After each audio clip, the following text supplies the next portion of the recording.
E aí galera, tudo bem com vocês? Vamos aí para mais um episódio da série falando sobre cada uma das seleções que vai disputar a Copa do Mundo. E hoje eu tô aqui de forma totalmente imparcial para falar sobre a seleção mexicana, que é especialista em passar de fase e morrer nas oitavas de final, mas vai que nessa Copa faz diferente, né? Seja pro bem ou pro mal. Vai que chega até as quartas ou vai que nem passa pro mata-mata. Mas antes de falar sobre a trajetória mexicana nas eliminatórias, eu gostaria de lembrar que esse vídeo é feito com patrocínio da CampoBet, que é um site de apostas que atua aqui no mercado brasileiro desde 2018, aceita os meios de pagamento mais utilizados no momento para você fazer uma fezinha, como o Pix, né? Tem um bônus de boas-vindas de até R$650, o valor que você investir, a CampoBet dobra para você apostar. Então rastreia o QR Code ou clica no link aqui da descrição do vídeo para você fazer o seu cadastro, começar a fazer a sua fezinha e ganhar um dinheiro por lá. Só lembre-se sempre de apostar com responsabilidade, a aposta esportiva é para se divertir. O México passou em segundo lugar nas eliminatórias da CONCACAF, abaixo apenas do Canadá, que teve a mesma pontuação, mas um saldo melhor. Mas a seleção mexicana chega ao Mundial num momento de muita instabilidade, tá? Nos amistosos recentes em setembro, venceram o Peru e perderam para a Colômbia. Anteriormente tinham perdido para Paraguai e Uruguai, também não conseguiram vencer Equador e Jamaica, esse último pela Nations League da CONCACAF. E o técnico Tata Martino chega muito questionado, ele que já tinha treinado a seleção paraguaia na Copa lá em 2010, assumiu a Argentina depois da Copa de 2014, mas acabou caindo depois das duas derrotas seguidas na Copa América para o Chile. Já foi treinador do Barcelona lá na temporada 2013 e 2014, teve um trabalho de sucesso também no Atlanta dos Estados Unidos e desde 2019 está comandando a seleção, mas essa temporada é certamente o momento mais irregular dele à frente do México. A seleção mexicana não tem aí grandes segredos táticos, normalmente joga num 4-3-3, contando aqui com 3 meio-campistas,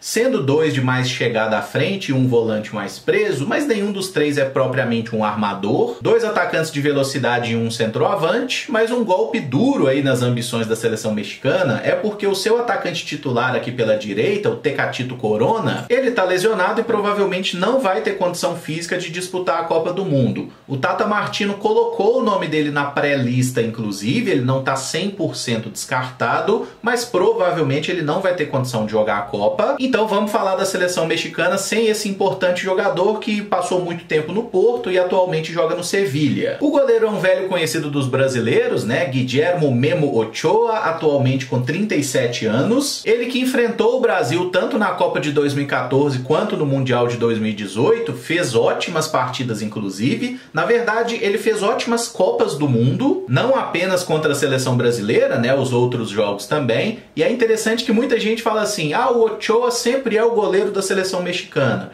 Ele até foi para a Copa de 2010 e de 2006, mas ficou no banco. Então essa é a 5ª Copa do Ochoa, a 3ª como titular. Ele que já tem mais de 130 jogos com a camisa mexicana. Os prováveis titulares da zaga mexicana são o Néstor Araújo e o Héctor Moreno. Moreno que é outro jogador bem experiente, 34 anos, está indo aí para sua 4ª Copa do Mundo. É um zagueiro canhoto, atualmente defende o Monterrey do México, mas já jogou na Real Sociedad e no Espanyol da Espanha, defendeu o AZ da Holanda, jogou 2 temporadas no PSV, teve um período na Roma também. É um zagueiro tecnicamente muito bom, mas que não vive mais o seu melhor momento do ponto de vista físico. O Néstor Araújo já é um jogador que se impõe mais pela força, teve também experiência no futebol europeu, ele jogou 4 temporadas no Celta de Vigo, mas voltou a jogar no México nesse ano com a camisa do América. O César Montes é um zagueiro um pouco mais jovem, 25 anos, é o cara que disputa a posição mesmo com o Araújo, embora ele seja o primeiro reserva para o Moreno também. É um cara muito bom na bola aérea, até por ter mais de 1,90 m de altura, é atleta do Monterrey, clube que o formou, onde ele joga há vários anos. Quem também joga no futebol mexicano é o Kevin Álvares, possível titular aqui para a lateral direita, é atleta do Pachuca, inclusive é um atleta que foi desenvolvido por Papa Pessolano, né? A estreia dele no futebol foi com o Martim Palermo de treinador, mas foi durante a passagem do Pessolano que ele se tornou titular do time e virou uma peça importante chegando à seleção. O Kevin Álvares apoia bem ao ataque, 23 anos ainda, muito em breve deve deve parar em algum clube do futebol europeu, coisa que aconteceu recentemente com o Jorge Sánchez, que é a outra opção aqui para lateral direita. Ele se transferiu nessa temporada para jogar pelo Ajax. O Sánchez que tem mais experiência com a camisa do México do que o próprio Álvares. Existe aqui uma disputa por posição realmente, e tanto o Sánchez quanto o Álvares estão indo aí para suas primeiras Copas do Mundo, né? São jogadores realmente mais jovens. O Gallardo na lateral esquerda já é um cara mais rodado, Jesus Gallardo, 28 anos, defende o Monterrey, foi titular da seleção na última Copa do Mundo e também nas últimas 3 edições da Copa Ouro, tá? É um dos principais jogadores aqui do sistema defensivo e é um lateral que, se precisar, pode jogar também um pouco mais avançado como meio atacante, inclusive teve temporadas aí bem artilheiras, fazendo 7, 8 gols. É o dono aqui da posição, mas tem a sombra aí de Gerardo Arteaga, um lateral mais jovem.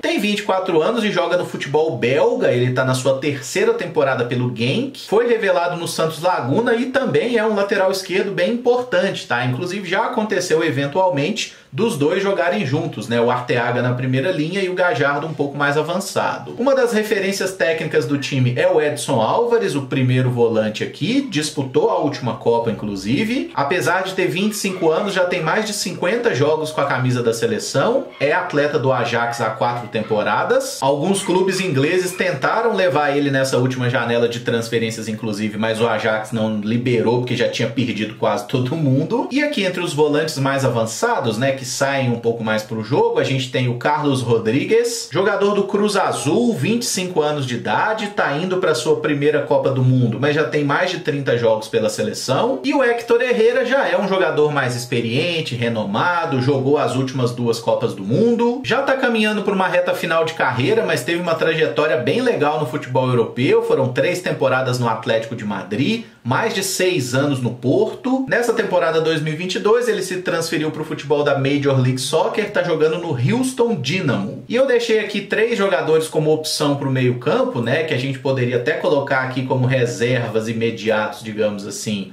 Orbelín Pineda, Eric Gutierrez e Andrés Guardado. Embora o Pineda também possa jogar um pouco mais avançado, pertence ao Celta de Vigo da Espanha. É um cara que tem experiência com a seleção mexicana, mais de 50 partidas, mas ainda não tinha ido para nenhuma Copa do Mundo. Deve ser uma opção nesse Mundial. Eric Gutierrez é outra opção de um jogador aí mais técnico aqui pro meio campo. Ele é canhoto, inclusive, tá? Joga lá no PSV da Holanda. Já tá aí com seus 27 anos e foi para a Copa do Mundo de 2018, mas ficou só no banco, acabou não entrando em nenhuma partida, embora já tenha jogado aí 3 edições da Copa Ouro, Olimpíada, Mundial Sub-20. Tem certa experiência, mas nem tanto quanto o Andrés Guardado, que já tem 36 anos e é jogador da seleção mexicana desde a Copa de 2006. A diferença dele em relação ao Ochoa é que nas 2 primeiras Copas o Ochoa não jogou e o Guardado jogou em todos os 4 mundiais. E você vê que tá ficando velho quando eu lembro do Andrés Guardado ser considerado uma promessa. Ele era um ponta esquerdo, um jogador muito habilidoso. Com o passar dos anos foi perdendo a velocidade, acabou se tornando um meia, depois um volante. É jogador do Real Betis da Espanha há várias temporadas, mas passou também 3 anos no PSV, jogou no Bayer Leverkusen, 2 temporadas de Valência, 5 no Deportivo La Coruña. Não tem sido titular da seleção, mas é sempre uma opção tecnicamente muito boa. Ele que tem mais de 170 jogos pelo México. E aqui nesse trio de ataque, meio combalido pela falta do Corona e do próprio Raul Jiménez, que eu vou falar sobre ele daqui a pouco, a referência acaba sendo realmente Chucky Lozano, que é jogador do Napoli. Ele que já está com 27 anos, disputou a última Copa do Mundo, inclusive fez gol na Alemanha. É um atacante muito rápido, habilidoso, enxuriçado, né? Um cara difícil de ser marcado. Embora ainda não tenha conseguido jogar no Napoli aquele futebol espetacular que ele mostrou em 2 temporadas lá no PSV da Holanda. Uma opção como esse atacante pelo lado esquerdo é o Alexis Vega, que atualmente defende o Chivas. Provavelmente será reserva, mas eu tô falando dessa opção porque o Lozano pode ser utilizado também como um ponta direita, até pela falta aí do Corona. E lá no Napoli o Lozano joga mais vezes até pela direita do que pela esquerda. Foi assim nas últimas temporadas, né? Então pode ser que o Vega seja aqui um titular, mas não é o cenário mais provável, tá? Na seleção, normalmente o Lozano joga aqui na ponta esquerda, é onde ele ele prefere, inclusive. Hoje o mais cotado para substituir o Corona aqui na ponta direita é Uriel Antuna, que é jogador do Cruz Azul. Ele que tem 25 anos, pela seleção mexicana são 35 partidas e 9 gols marcados. E lá no início de carreira, no Santos Laguna, ele foi comprado pelo Manchester City, onde nunca jogou profissionalmente. Teve uma passagem pelo Groningen da Holanda, depois foi para o Los Angeles Galaxy. A outra opção para a ponta direita é aquele jogador que quem joga os FIFA da vida deve conhecer, Diego Lainez. Ainda tem 22 anos, atualmente está jogando no Braga de Portugal, emprestado pelo Betis. Ele surgiu como uma grande promessa no América do México, um cara muito rápido, foi comprado pelo Betis com grande expectativa, mas até agora não vingou. O centroavante titular da seleção mexicana é o Raúl Jiménez, que é jogador do Wolverhampton da Inglaterra. Ele que esteve na seleção nas últimas 2 Copas do Mundo e é muito bom atacante, mas é um cara meio azarado, tá? E ele teve uma lesão muito grave há 2 temporadas atrás, uma concussão. Inclusive ele joga atualmente com uma proteção, né? E nessa temporada ele sofreu uma outra lesão pelo Wolves, jogou só 4 partidas na temporada. E a presença dele na Copa do Mundo é incerta. Se ele tiver condições físicas, ele é o titular aqui como camisa 9. O substituto natural é Henry Martin, centroavante do América do México. Na atual temporada ele jogou 21 vezes, meteu 13 gols e deu 6 assistências, né, pelo seu clube, é um bom atacante, mas pela seleção os números são mais tímidos. Em 25 partidas ele meteu apenas 6 gols. É um camisa 9 meio parrudinho, digamos assim, e quem aparece como outra opção é Rogério Funes Mori, argentino naturalizado mexicano, que já tem 31 anos, defende o Monterrey desde 2015, ele que começou no River Plate, passou pelo Benfica, jogou também no futebol turco, e tem um irmão, né, o Ramiro Funes Mori, que foi zagueiro da seleção argentina em 2 Copa Américas, inclusive. E não é apenas irmão, é irmão gêmeo, né? Os caras são exatamente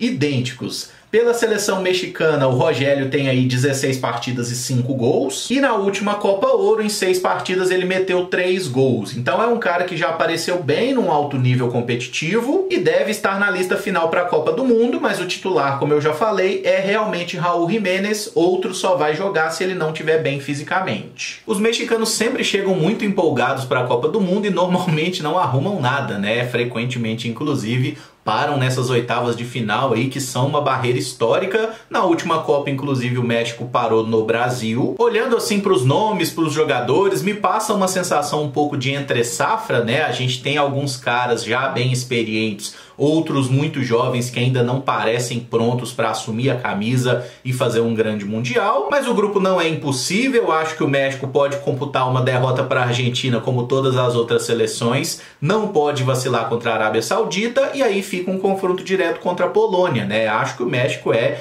plenamente capaz de ganhar dos poloneses e com isso seguir mais uma vez para as oitavas. E sim, eu gosto bastante da seleção mexicana e acho que isso não tem a ver com a tequila, até porque eu não tô mais bebendo, e torço para que façam uma ótima campanha, para que consigam chegar numas quartas de final, que já vai ser histórico. E os mexicanos merecem fazer uma boa campanha porque é um povo muito da hora e a seleção costuma também fazer bons papéis aí em Copa e muitas vezes sendo prejudicados pela arbitragem também. Se gostou do vídeo, não esquece de deixar o like, usar os comentários, deixar as suas opiniões. Muito obrigado por acompanhar, um abraço e até o próximo vídeo. Valeu!